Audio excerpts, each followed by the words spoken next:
মালালা, বই আর কলম দুনিয়া পাল্টে দেবে।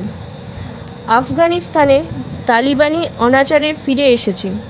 মহিলাদের অসম্মান ও আক্রমণের মধ্যে দিয়ে তারা মধ্যযুগীয় বর্বরতা ফিরিয়ে এনেছে। আফগান মহিলারাও নীরব নেই। অত্যাচারের মুখে দাঁড়িয়ে তারা প্রতিবাদে মুখর। মালালা ইউসুফজাই আফগান সীমান্তের ওপারেই উত্তর পশ্চিম পাকিস্তানের খাইবার পাখতুনখোয়া প্রদেশে সোয়াত উপত্যকা অঞ্চলে আক্রান্ত হয়েছিলেন।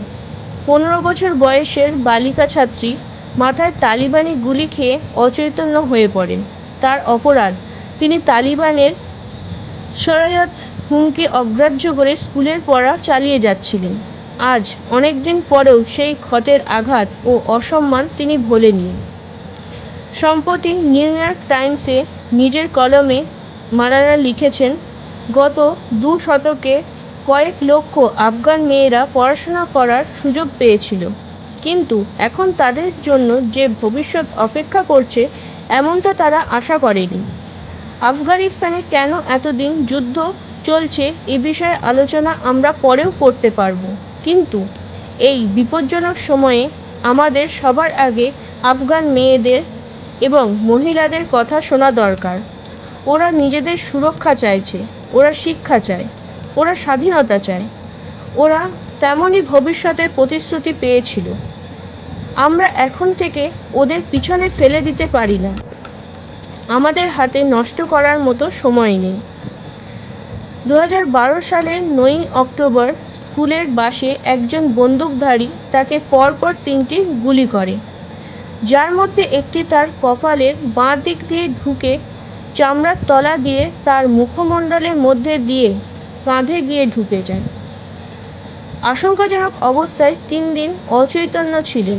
অবস্থার একটু উন্নতি হলে তাকে বার্মিংহাম শহরে কুইন এলিজাবেথ হাসপাতালে নিয়ে যাওয়া হয়।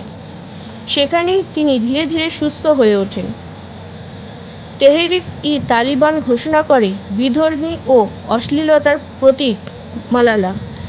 যদি এই ঘটনা থেকে বেঁচেও ওঠেন তবে তারা আবার তাকে আক্রমণ করবে। পাকিস্তানের ক্ষুধিত হায়নাদের মুখে দেশে ফেরা আর সম্ভব ছিল না। তিনি বিদেশেই থেকে গেলেন এবং অক্সফোর্ড বিশ্ববিদ্যালয় থেকে স্নাতক হন। এবার নিজেকে নিযুক্ত করলেন বিশ্বব্যাপী নারী, শিশু, বালিকা, কিশোরীদের আঘাত অসম্মানের বিরুদ্ধে আন্দোলন ও শিশুদের সার্বিক শিক্ষার পক্ষে বিশ্বমত জনমত তৈরি করতে। 2015 সালে সারা বিশ্বে শিশুদের বিদ্যালয়মুখী করার দাবি সহ পাকিস্তানের শিশু শিক্ষা বিলের পক্ষে দাঁড়ালেন তিনি। 2013 জুলাই মাসে রাষ্ট্রসংঘের বিশ্বব্যাপী শিক্ষার পক্ষে সওয়াল করেন মালালা। অক্টোবরে কানাডা সরকার তাকে সাম্মানিক কানাডিয়ান নাগরিকত্ব দেয়। 2014 সালের ফেব্রুয়ারি মাসে সুইডেনের বিশ্ব শিশু পুরস্কারের জন্য তিনি মনোনীত হন। একই বছরের মে মাসে হ্যালিফ্যাক্স ইউনিভার্সিটি অফ কিংস কলেজে তাকে সাম্মানিক ডক্টরেট দেয়। এই বছরের শেষের দিকে নোবেল শান্তি পুরস্কারের জন্য কৈলাস সত্যার্থীর সঙ্গে যুগ্মভাবে মালালার নাম ঘোষণা করা হয়। মাত্র 17 বছর বয়সে তিনি ছিলেন বিশ্বের সর্বকনিষ্ঠ নোবেলজয়ী ব্যক্তিত্ব।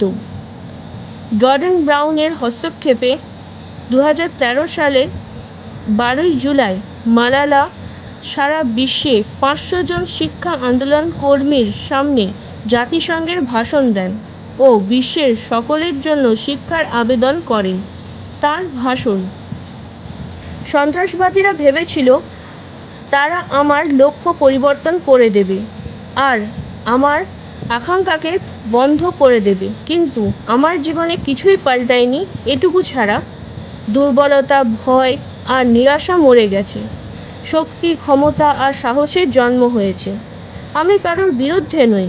আমি এখানে তালিবান বা অন্য কোনো সন্ত্রাসবাদী দলের বিরুদ্ধে ব্যক্তিগত আক্রোশ সম্বন্ধে বলতে আসিনি।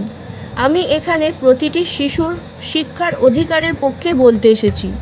আমি তালিবান বা সকল সন্ত্রাসবাদী ও উগ্রপন্থীদের ছেলে মেয়েদের জন্য শিক্ষা চাই। আসুন আমরা অশিক্ষা, দরিদ্র ও সন্ত্রাসবাদের বিরুদ্ধে একটি মহান সংগ্রাম শুরু করি। আমরা আমাদের বই আর আমাদের কলম তুলে নিই ও ওগুলোই সবচেয়ে শক্তিশালী অস্ত্র।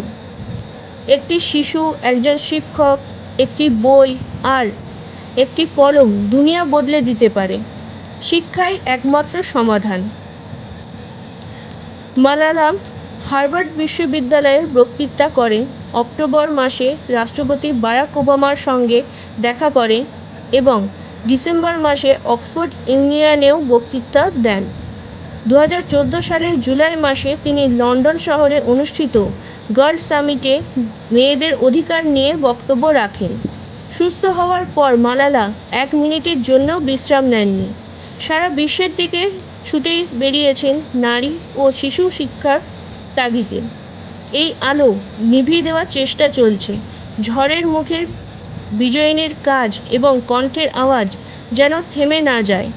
তালিবানদের বর্বর মানসিকতার কাছে নতজানু হয়নি পাখতুনখোয়ার স্কুল পড়া এক বালিকা। সেই জেদ, সেই তেজ, সেই সংকল্প ও সাহসিকতার কৃতিত্বের মালালা আজ বিশ্বখ্যাত।